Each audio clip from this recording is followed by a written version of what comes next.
Did you ever take up a foreign language in high school or like university? Maybe French, Japanese, Spanish, German, or Sindarin? No, not Mandarin. No, that's Chinese. I mean Sindarin, like Elvish. But you end up not really learning anything at all? Well, if you have, you're not alone. You're one of the thousands of students who have been scammed into thinking that school electives can actually impart to you the gift of being able to wield a second or maybe even a third language.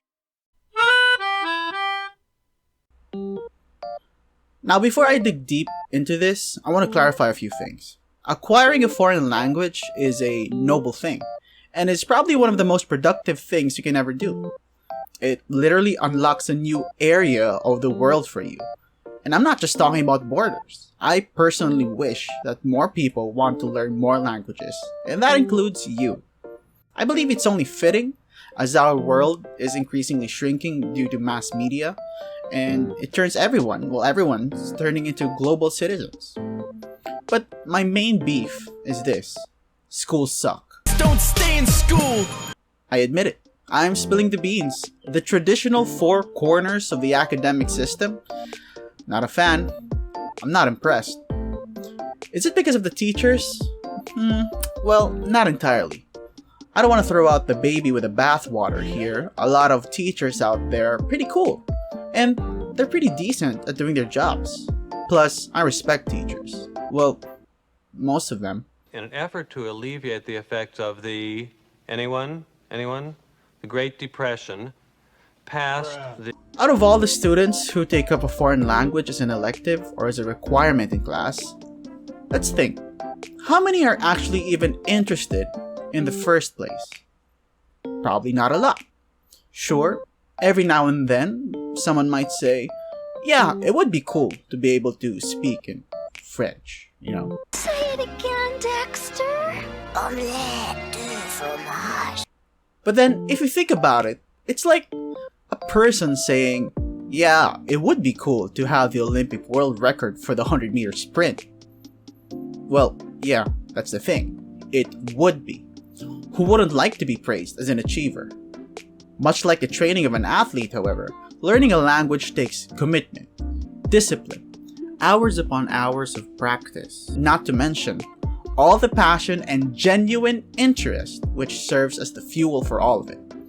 And that's the thing. Not every person has it. But wait a minute. What does it really mean to learn a language?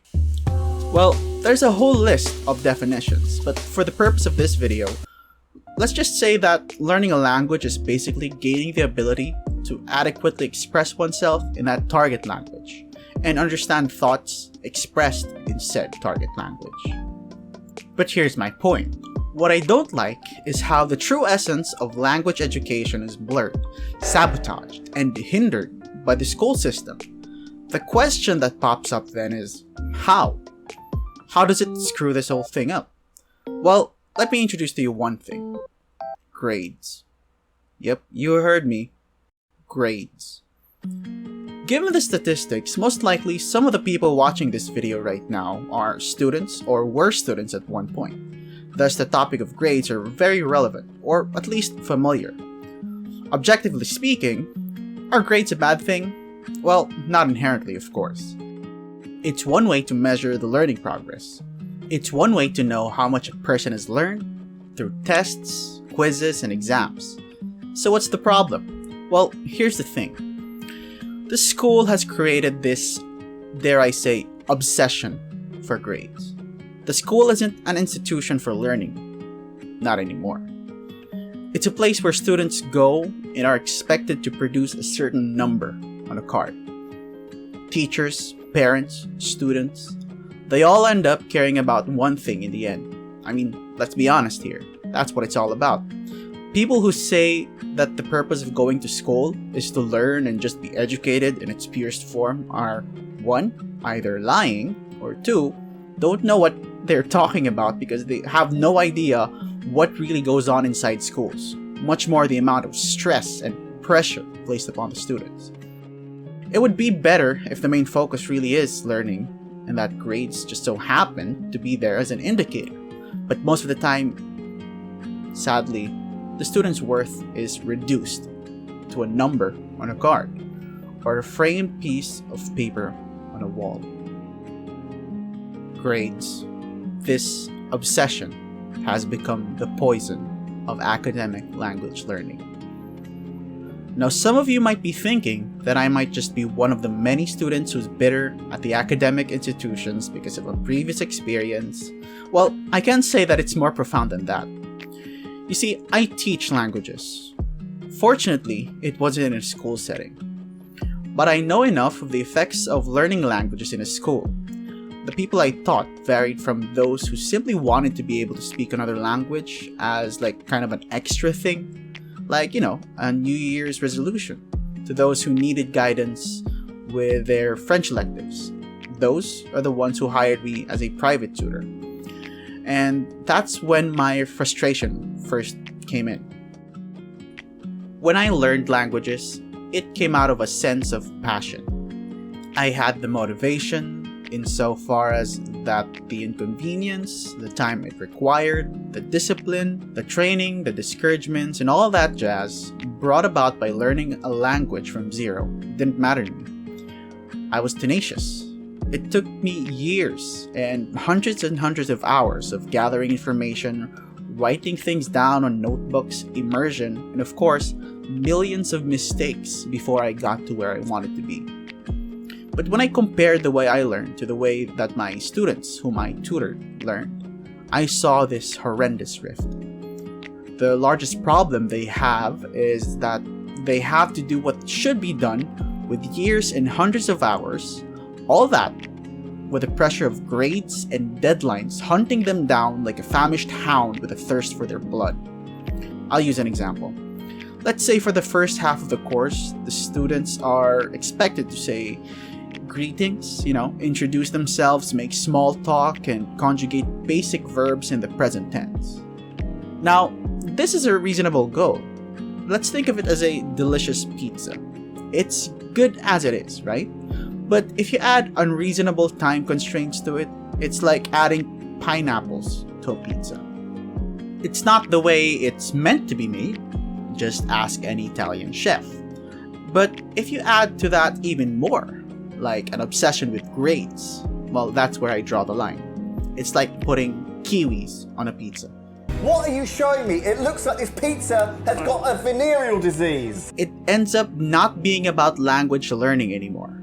It ends up becoming a race to who can memorize the most words so you can write them back down on a piece of paper or parrot them back down to your professor to get a number that will determine whether or not you're still worth existing within the school premises.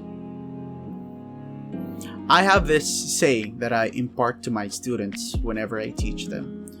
It's to encourage them and sort of give them a new perspective on what would otherwise be a discouragement. I tell them, you get better the more you make mistakes, because you'll run out of mistakes eventually. But that's the thing with schools. Students can get discouraged from making mistakes. Actually, they get punished for it. So the more mistakes they make, the more discouraging it becomes, and the less motivation there is to learn, therefore yielding less positive results, which incurs more mistakes. It's a toxic downward spiral. So what now? Well, to give you at least a bit of an encouragement, it's not a complete impossibility to learn a foreign language from schools. Here's an example. Chris Pratt. I need to talk to you in German, Chris. Du kannst Deutsch sprechen, oder? Ja, ich kann ein bisschen Deutsch sprechen. Ich habe da in der Schule gelernt. Und ja, ich spreche ein bisschen Deutsch. Und du kannst super tanzen. Ja, danke schön, ja. Kannst du mir einen Move zeigen, der alle Frauen durchdrehen lässt? Du musst Guardians of the Galaxy sehen. Und, Hab ich, schon 3-mal. Ja, 3-mal? Yeah, it's awesome, it's awesome. Maybe my greatest teacher I've ever had, because I'm still proficient in German, Frau Novak. See what he said? It's his teacher that made the learning experience memorable. That's the reason why he had the motivation to actually learn. I don't know much about Frau Novak, but I'm willing to bet that she didn't pressure young Chris Pratt into producing a number. She wanted him to learn. So, how should things change then? Well, if it's even possible, at least in the subject of language learning. First of all, stop obsessing over grades. This applies for parents, teachers, and the students themselves. You have to understand that grades is not the same thing as learning. A person with a good memory can ace a language test without really even learning a single word. Just like Nigel Richards, who after spending 9 weeks of memorizing the French dictionary, won the title as the world champion of French Scrabble in 2015, and one more time in 2018. In case you're wondering, he doesn't even speak French, that's the thing. Memorization doesn't mean learning. So don't press your child or student or yourself to get that number. If there's one big idea I want you to take away after all the dissing and ranting I've done towards schools and its faulty grading system, well, at least in the context of language learning, it's this.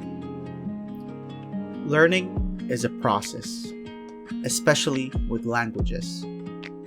You'll get there when you get there. Everyone gets to where they're meant to go eventually. The only thing you have to do is just go.